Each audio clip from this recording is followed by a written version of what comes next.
10 محرم کو نانا کے نواسے حضرت علی کے بیٹے جنت کے جوانوں کے سردار کو بے دردی سے شہید کر دیا گیا۔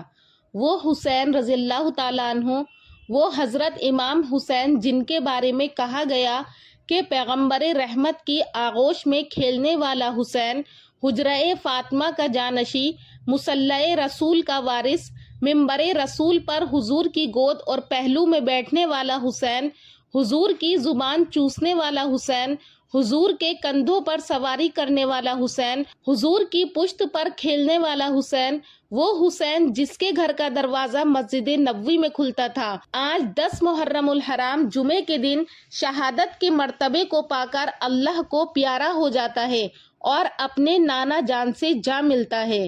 حضرت امام حسین کی شہادت کا منظر کربلا کی تاریخ کا سب سے دردناک اور عبرتناک واقعہ ہے، اور اس کو آج کے دن سننا ضروری ہے تاکہ لوگوں کو اندازہ ہو کہ امام حسین نے کس طرح صبر اور عظمت کے ساتھ اپنی جان دین حق کے لیے قربان کی۔ آج 10 محرم الحرام ہے، یوم عاشوراء، وہ دن جب انسانیت نے صبر، قربانی، حق اور باطل کے درمیان فرق کو اپنے عروج پر دیکھا۔ آج ہم اس عظیم دن پر حضرت امام حسین کی یاد کو تازہ کرتے ہیں، جنہوں نے میدان کربلا میں اپنا سب کچھ اللہ کے دین کے لیے قربان کر دیا۔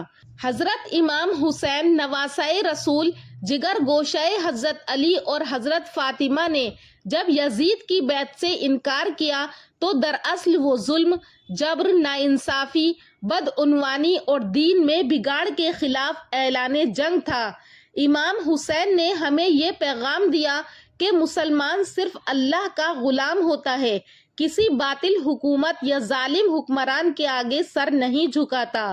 جب امام حسین مکہ سے کوفہ کی طرف روانہ ہوئے تو راستے میں انہیں یزیدی فوج نے روک لیا۔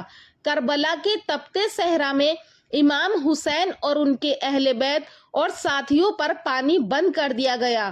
10 محرم کو نانا کے نواسے علی کے بیٹے جنت کے جوانوں کے سردار کو بے دردی سے شہید کر دیا گیا۔ ان کے ساتھ حضرت علی اکبر، حضرت قاسم، حضرت عباس اور چھوٹے ننھے علی اصغر کو بھی ظلم کا نشانہ بنایا گیا، مگر امام حسین نے سر کٹوا دیا، مگر باطل کے سامنے سر نہیں جھکایا۔ جب سارے ساتھی اور اہل بیت شہید ہو چکے، جب 6 ماہ کے علی اصغر کے گلے میں تیر پیوست کیا گیا، جب حضرت عباس کے بازو قلم کر دیے گئے، تب امام حسین تنہا رہ گئے۔ بھوک، پیاس، زخموں اور تھکن کے باوجود امام حسین نے آخری خطبہ دیا، لوگوں کو بیدار کرنے کی آخری کوشش کی، پھر دشمنوں کے درمیان للکار کر گئے، تلوار اٹھائی اور آخری لمحے تک بہادری سے لڑے۔ 71 زخم اپنے کلیجے پر لیے ہوئے بہادری کے ساتھ جب حضرت امام حسین میدان جنگ میں آتے ہیں تو یہ آواز آتی ہے، یہ کون ذی وقار ہے، بلا کا شاہ سوار ہے، لباس ہے پھٹا ہوا، تمام جسم نازنی چھدا ہوا کٹا ہوا، یہ نبی کا نور عین ہے، یہ بالیقین حسین ہے۔ مگر دشمنوں کی تعداد بہت زیادہ تھی، چاروں طرف سے تیروں، نیزوں اور تلواروں کے وار ہونے لگے۔ ایک ظالم نے ان کے سر پر لوہے کا وار کیا، حضرت امام حسین گھوڑے سے زمین پر آ گئے، زخموں سے چور، خون میں ڈوبے امام حسین نے سجدہ کیا اور اسی حالت میں اللہ کے حضور اپنی جان قربان کر دی۔ بڑی مقدس ہے کربلا کی زمین، جہاں وہ سجدہ ہوا جو 1400 سال میں کبھی نہیں ہوا ہوگا، ایسی قربانی والا سجدہ جو سر کٹنے کے بعد بھی سجدے میں تھا۔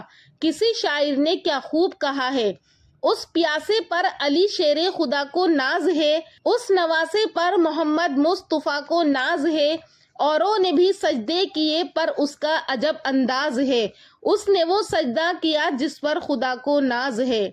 یہ تھا حسین ابن علی کا سجدہ کہ ساری زندگی رب کے حضور سجدہ قضا ہونے نہیں دیا۔ آج پانی نہیں تھا تو حسین نے اپنے خون کو اوڑھ کر اپنی پیشانی اپنے اللہ کے آگے جھکا کر عظیمت کی وہ مثال پیش کی ہے کہ صدیہ گزرنے کے باوجود بھی ان کی یادوں کے چراغ آج روشن ہیں۔ پھر شمر نامی بدبخت نے آ کر آپ کا سر تن سے جدا کیا۔ جگر گوشہ رسول صلی اللہ علیہ وسلم میدان کربلا میں پیاسے شہید ہو گئے۔ حضرت امام حسین کی یاد صرف آنسو بہانے تک محدود نہیں ہونی چاہیے، بلکہ ان کی قربانی کا مقصد سمجھنا اور اپنی زندگی میں نافذ کرنا اصل مقصد ہے۔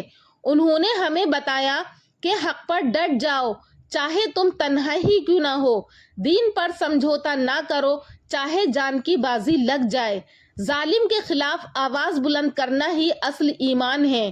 یوم عاشورہ کے دن ہمیں امام حسین کے مشن کو یاد کرتے ہوئے قرآن اور سنت پر عمل کرنا چاہیے، حق اور سچائی کا ساتھ دینا چاہیے، ظالم کا ساتھ دینے سے بچنا چاہیے، اپنے بچوں کو کربلا کی سچائی اور امام حسین کی عظمت سکھانی چاہیے۔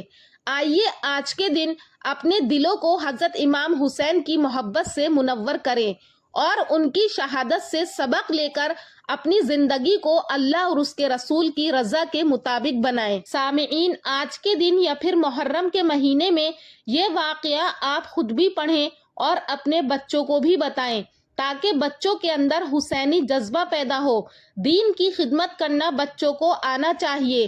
اللہ پاک سے دعا ہے کہ اللہ پاک اہل بیت کے درجات بلند فرمائے اور ان کی قربانی کو قبول فرمائے، ان کی طرح ہم سب کو صبر کرنے والا بنائے کہ کس طرح سے حق اور صبر کے خاطر ان لوگوں نے اپنی جان اللہ کی راہ میں قربان کر دی۔ ہمیں بھی اللہ تعالیٰ ان کے ایمان کی طرح ایمان نصیب فرمائے۔